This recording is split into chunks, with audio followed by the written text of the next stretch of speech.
கடவுள் படைச்சதுலே ஒரு பாவப்பட்ட ஜென்மோனா அது ஆண்கள் தான். பையனா பிறந்ததுனாலயோ என்னவோ கடைசி வரைக்கும் உழைக்க தான் வேணும். அவங்க கிட்ட போய் நீ செய்யற வேலை பிடிச்சிருக்கான்னு மட்டும் கேளுங்களேன். அதுல நிறைய பேரு இல்லைன்னு தான் சொல்லுவாங்க.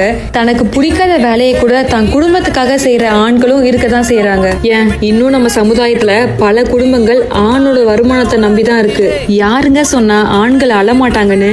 தான் குடும்பத்தை விட்டு வெளிநாட்டுல போய் இருக்கிற ஆண்களோட தலகாணி கிட்ட கேட்டு பாருங்க, எத்தனை சொட்டு கண்ணீர் அது உறிஞ்சிருக்குன்னு அது சொல்லும். ஒரு ஆணோட வாழ்க்கையிலே ரெண்டு முக்கியமான நிகழ்வுனா, ஒண்ணு அவன் குழந்தை பிறக்கும் போது கூட இருக்கிறது, இன்னொன்னு பெத்தவங்களோட கடைசி நாட்கள். ரெண்டத்தையும் ஒருத்தர் மிஸ் பண்ணும்போது அவன் தவிக்கிற தவிப்பை வார்த்தையால சொல்லவே முடியாது. இதனாலேயே சில பேர் பணத்துக்காக பேராசை புடிச்சு வெளிநாட்டுல போய் சம்பாதிக்கணுமானு கேட்பாங்க.